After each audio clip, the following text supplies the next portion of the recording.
अस्सलाम वालेकुम pre 9 class, क्या हाल है। उम्मीद है आप सब अपने अपने घरों में ठीक होंगे और खूब अच्छे से दिल लगा कर स्टडी कर रहे होंगे। तो बच्चे, जैसे कि आपको मालूम है कि हमने हमारा लेसन नंबर 3 इल्म की फ़र्ज़ियत और फ़ज़ीलत स्टार्ट किया हुआ है। प्रीवियस लेक्चर में हमने इसके फर्स्ट 2 क्वेश्चन आंसर पढ़े थे। उम्मीद है आपने उनको अच्छे से याद किया होगा।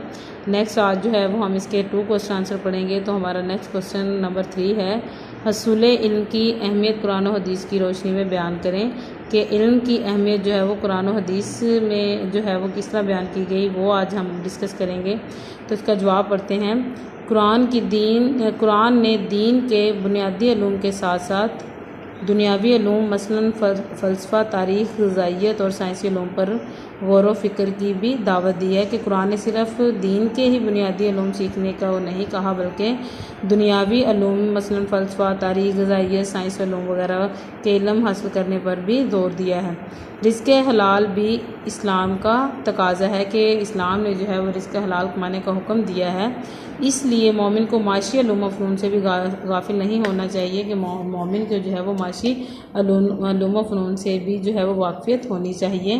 बंदा मोमिन की इबादत का मकसद तकवा और रज़ाए इलाही का असूल है। कि मोमिन की इबादत का मकसद तकवा, परहेज़गारी और रज़ाए इलाही का ही असूल है। कुरान में इरशाद है, बिस्मिल्लाहिर्रहमानिर्रहीम, इन्नमा यख्शल्लाह मिन इबादिहिल उलमाउ। ये हमारी सूरह फातिर आयत नंबर 28। इसका तर्जुमा है, अल्लाह के बंदों में से अहले इल्म ही अल्लाह से डरते हैं। कि देखिए, अल्लाह ताला, हम तमाम जो लोग जो हैं वो अल्लाह ताला के बंदे हैं, लेकिन इसमें जो अहले इल्म होते हैं, जिन्होंने इल्म हासिल किया होता है, वही जो है वो अल्लाह से ज़्यादा डरते हैं। ये भी ज़रूरी है कि जो इल्म हासिल किया जाए उसे आगे भी फैलाया जाए। ये नहीं कि हमने इल्म हासिल करनी है वो सिर्फ़ खुद तक ही महदूद रखें, बल्कि जो इल्म हम सीखें उसको हमें जो है वो आगे पहुंचाना चाहिए, दूसरों तक जो है वो इसकी तालीम देनी चाहिए। दिए से दिया जलाया जाए ताकि इल्म के नूर से जहालत की तारीकी ख़त्म हो जाए, ताकि इल्म के जो बच्चे की रोशनी जो है उससे तारीकी जो है वो ख़त्म हो जाए, जहालत की तारीकी के लोग जो हैं वो तमाम जो है वो पढ़े लिखे हों और तमाम को जो है वो इल्म जो है वो हासिल हो और उसको शऊर हासिल हो। रसूल अकरम सल्लल्लाहु अलैहि वसल्लम ने फरमाया, अब पहले जो है वो हमने कुरानी आयात की मदद से इल्म की अहमियत देखी, अब जो है वो हजूर पाक सल्लल्लाहु अलैहि वसल्लम की हदीस है कि हजूर पाक सल्लल्लाहु अलैहि वसल्लम ने फरमाया, बल्लिगू अन्नी वलो आयातुन। इसका तर्जुमा है, मुझसे एक आयत भी सुनो तो इसे आगे पहुंचा दो, यानी इसकी तबलीग करो। कि हजूर पाक सल्लल्लाहु अलैहि वसल्लम ने फरमाया कि मुझसे अगर ये हजूर पाक सल्लल्लाहु अलैहि वसल्लम ने सहाबा कराम से फरमाया था कि मुझसे जो कुछ भी सुनो, कि मुझसे इवन के एक आयत भी सुनो तो उसे आगे पहुंचा दो, यानी इसकी तबलीग करो, इसको फैलाओ। इस तरह आप सल्लल्लाहु अलैहि वसल्लम ने आखिरी हज के मौका पर इरशाद फरमाया कि हजूर पाक सल्लल्लाहु अलैहि वसल्लम ने जो आखिरी हज अदा किया था उसके मौका पर हजूर पाक सल्लल्लाहु अलैहि वसल्लम ने फरमाया था, फ़ल युबल्लिगिल शाहिदुल गाइबा। इसका तर्जुमा है, जो हाजिर है वो इस तक मेरी ये तालीम पहुंचा दे जो यहाँ नहीं। कि जो लोग यहाँ हैं वो इस पर अमल करें और जो लोग यहाँ पर नहीं मौजूद हैं वो ये जो लोग सुन रहे हैं वो मेरी ये जो तालीम है वो उन लोगों तक पहुँचा दे जो यहाँ पर मौजूद नहीं हैं। तो ये पहले जो हमने पढ़ी वो भी हदीस थी, ये जो पढ़ी ये भी हजूर पाक सल्लल्लाहु अलैहि वसल्लम ने फरमाया, ये भी हजूर पाक सल्लल्लाहु अलैहि वसल्लम की हदीस थी। इस्लाम में हसूल इल्म के लिए उम्र की भी कोई कैद नहीं, कि इसमें बच्चे कोई उम्र की कैद नहीं है कि छोटा ही बच्चा जो है वो इल्म हासिल कर सकता है, बूढ़ा जो है वो इल्म हासिल नहीं कर सकता। उम्र में बच्चे जो है वो उम्र के किसी भी हिस्से में इंसान जो है वो इल्म हासिल करता है। इल्म एक ऐसी चीज़ है बच्चे कि जो कभी भी नहीं रुकता, ज़िंदगी भर इंसान जो है वो इल्म हासिल करता है और सीखता है। आप सल्लल्लाहु अलैहि वसल्लम ने माँ की गोद से कब्र में उतरने तक हसूल इल्म का अमल जारी रखने की हिदायत फरमाई। कि देखें बच्चे, माँ की गोद से लेकर इंसान जो है वो इल्म हासिल करना शुरू करता है, और हजूर पाक सल्लल्लाहु अलैहि वसल्लम ने फरमाया कि माँ की गोद से लेकर कब्र में उतरने तक जो है वो इल्म हासिल करो। चनाचे इरशाद हुआ, उतलुबुल इल्मा मिनल महदी इलल लहदी। इसका तर्जुमा है, माँ की गोद से लेकर कब्र तक इल्म हासिल करो। देखें हजूर पाक सल्लल्लाहु अलैहि वसल्लम ने कितनी अच्छी हदीस बयान फरमाई कि माँ की गोद से लेकर कब्र तक जो है वो इल्म हासिल करो। साथ में ये भी फरमाया गया कि मोमिन इल्म से कभी सीर नहीं होता हत्ता कि जन्नत में पहुंच जाता है, कि मोमिन का दिल जो है वो इल्म से कभी नहीं भरता यहाँ तक कि वो इल्म हासिल करता करता जन्नत तक पहुंच जाता है। ये हमारा क्वेश्चन नंबर 3 था। नेक्स्ट हमारा क्वेश्चन है, कुरान और हदीस की रोशनी में इल्म की फजीलत बयान करें। पहले हमने देखे इल्म की की अहमियत, कुरान इसकी अहमियत पढ़ी थी कुरान और हदीस की रोशनी में। अब हमने जो है वो कुरान और हदीस की रोशनी में इल्म की फजीलत जो है वो पढ़नी है। इसका जो आंसर है वो देखते हैं, वो हमारा पॉइंट्स की सूरत में है। बच्चे आपने जो है इनको पॉइंट्स की सूरत में ही अच्छे से याद करना है। सबसे पहला हमारा पॉइंट है आलम और जाहल में तफरीक, के जो आलम है पढ़े लिखे हैं और जाहिल जो नहीं पढ़े लिखे उनमें जो है फ़र्क क्या है। कुरान मजीद ने इल्म रखने वाले और इल्म से महरूम अफराद में तफरीक की है कि फ़र्क किया है। इस्लाम में आलम और जाहल बराबर नहीं, अगरचे इस्लाम में बहैसियत इंसान सब बराबर हैं, लेकिन आलम को जाहल पर फजीलत हासिल है। कि देखें वैसे तो तमाम लोग जो हैं वो बराबर हैं बहैसियत इंसान के, इंसान होने की हैसियत से तमाम लोग बराबर हैं, लेकिन आलम और जाहिल जो हैं वो बराबर नहीं हो सकते। कुरान मजीद में इरशाद है, हल यस्ता विल्लज़ीना यालमूना वल्लज़ीना ला यालमून, सूरह ज़मर आयत नंबर 9। इसका तर्जुमा है, क्या जानने वाले और ना जानने वाले बराबर हो सकते हैं? हरगिज़ नहीं।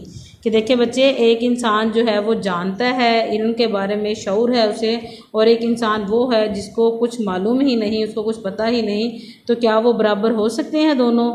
नहीं, कभी भी नहीं। कि आलम और जाहिल जो है वो कभी भी बराबर नहीं हो सकते। उसके बाद सेकंड हमारा पॉइंट है बुलंदी दर्जात के, बुलंदी के क्या दर्जात हैं, हम किस तरह जो है उन दर्जात को पहुंच सकते हैं।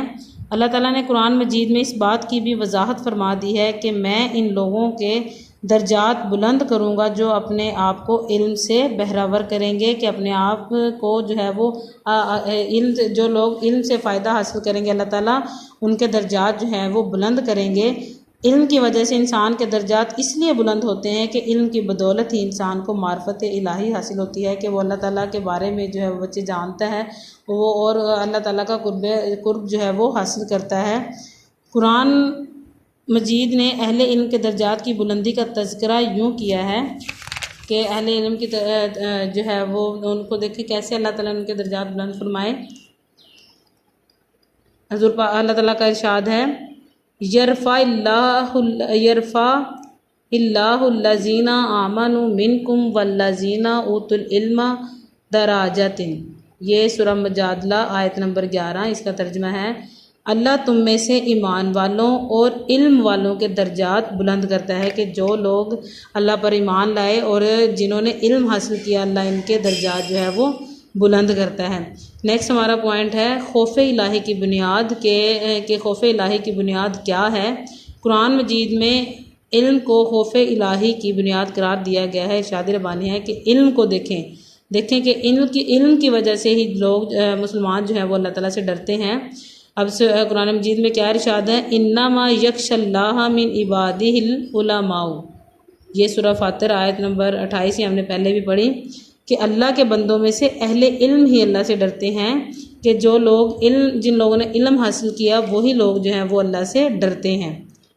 अहले इल्म के तकवा का खसूसियत से ज़िक्र इसलिए किया गया है कि वो अल्लाह ताला के काम को खुद पढ़ सकते हैं, वो खुद जानते हैं कि वो कौन से काम हैं जिनके करने से अल्लाह खुश होता है और वो कौन से काम हैं जिनके करने से अल्लाह नाराज़ होता है। इन बातों के मालूम होने के बाद शैतान की पैरवी करते हुए अल्लाह ताला से ना डरना अलग बात है। आम तौर पर अहले इल्म अल्लाह ताला से डरते रहते हैं। कि देखिए बच्चे, जो इंसान पढ़ा लिखा होगा उसको मालूम होगा कि अल्लाह ताला ने किन कामों के करने का हुक्म दिया है और किन कामों से मना किया है। तो जब उसको शऊर होगा तो वो काम करेगा जिससे अल्लाह ताला खुश होगा, और वो काम छोड़ देगा जिससे अल्लाह नाराज़ होगा। तो इसलिए अल्लाह ताला ने जो है वो अहले इल्म का दर्जात जो हैं वो बुलंद फरमाए हैं, और साथ में ये फरमाया है कि अहले इल्म जो हैं वही अल्लाह ताला से डरते हैं। नेक्स्ट हमारा पॉइंट है इल्म की मजलिस की फ़जीलत, कि इल्म की जो महफ़िल होती है उसकी क्या फ़जीलत है। एक दफ़ा रसूल सल्लल्लाहु अलैहि वसल्लम मस्जिद में तशरीफ़ लाए। मस्जिद में 2 मजलिसें हो रही थी, एक ज़िक्र की, दूसरी इल्म की। आप सल्लल्लाहु अलैहि वसल्लम ने दोनों की तारीफ़ की और फिर इल्म की मजलिस में जाकर बैठ गए और फरमाया कि ये पहली मजलिस से बेहतर है। देखें हुज़ूर पाक सल्लल्लाहु अलैहि वसल्लम दोनों मजालिस की तारीफ़ की, लेकिन खुद किस मजलिस में जाकर बैठे, इल्म की मजलिस, और साथ में ये भी फरमाया कि ये मजलिस जो है वो पहली मजलिस से बेहतर है क्योंकि इसमें इल्म का जिक्र हो रहा है। एक मरतबा रसूलुल्लाह सल्लल्लाहु अलैहि वसल्लम ने फरमाया, तुम जन्नत की फुलवारियों में से गुजरो तो जी भरकर फ़ायदा उठाया करो। साहबा ने पूछा, जन्नत की फुलवारियाँ क्या हैं? आप सल्लल्लाहु अलैहि वसल्लम ने फरमाया, इल्म की मजालिस, के जब भी तुम्हें मौका मिले इल्म की मजलिस में जाने का तो तुम वहाँ से ज़्यादा फ़ायदा हासिल करो। उसके बाद नेक्स्ट हमारा पॉइंट है इल्म के मुतफर्रिक फ़ज़ाइल के अलग अलग फ़ज़ाइल जो हैं वो बताए गए हैं यहाँ पर। नबी करीम सल्लल्लाहु अलैहि वसल्लम ने एक तवील हदीस में इल्म के फ़ज़ाइल बयान किए हैं जिनका मफ़हूम ये है, इल्म हासिल करो, अल्लाह के लिए इल्म हासिल करना नेकी है। इल्म की तलब इबादत है, इसमें मसरूफ़ रहना, तस्बीह और बहस व मुबासा करना जहाद करना है। कि देखें इसमें मसरूफ़ रहना, तस्बीह और जो बहस मुबासा करना जो है वो जहाद है। कि देखें अगर हम इल्म के हवाले से बहस मुबासा करेंगे तो वो किसके बराबर उसका दर्जा है? जिहाद के। इल्म सिखाओ तो सदका है। इल्म तन्हाई का साथी, फरागी और तंदुरुस्ती में रहनुमा, गम ख्वार दोस्त और बेहतरीन हमनशीन है। कि बेहतरीन साथी है। इल्म जन्नत का रास्ता भी बताता है। अल्लाह ताला इल्म के ज़रिए कौमों को सरबुलंदी अता करता है। लोग उल्मा के नक्शे कदम पर चलते हैं तो दुनिया की हर चीज़ इनके लिए दुआए मग़फ़िरत करती है, क्योंकि इल्म दिलों की ज़िंदगी है और आंधों के लिए बिनाई। इल्म जिस्म की तवानाई और क़ुव्वत है। इल्म के ज़रिए इंसान फरिश्तों के आला दर्जात तक पहुँचता है।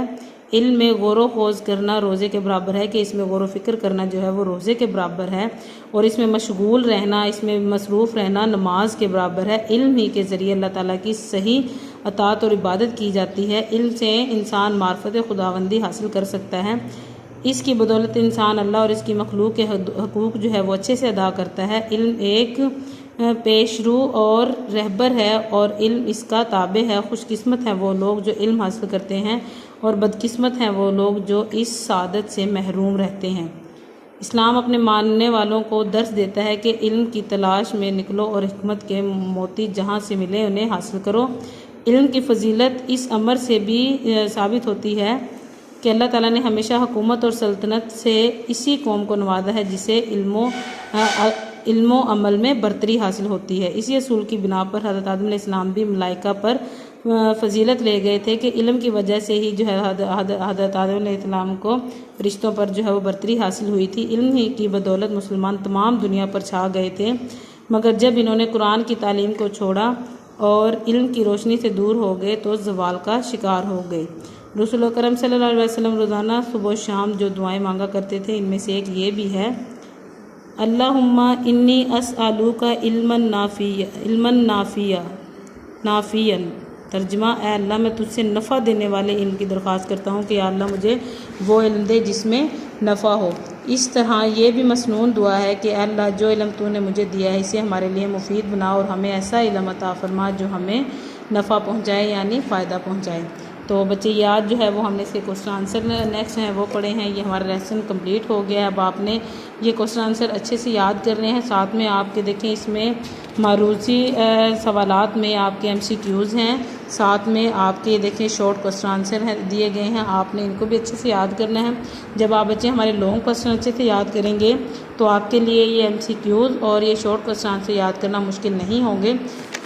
तो आपने अपने जो लॉन्ग क्वेश्चन आंसर हैं इनको बहुत अच्छे से याद करना है। याद करके नीट नोटबुक पे राइट करके ग्रुप में शेयर करना है। इंशाल्लाह नेक्स्ट लेक्चर में मिलेंगे, तब तक के लिए इजाज़त दीजिए। अल्लाह हाफिज़।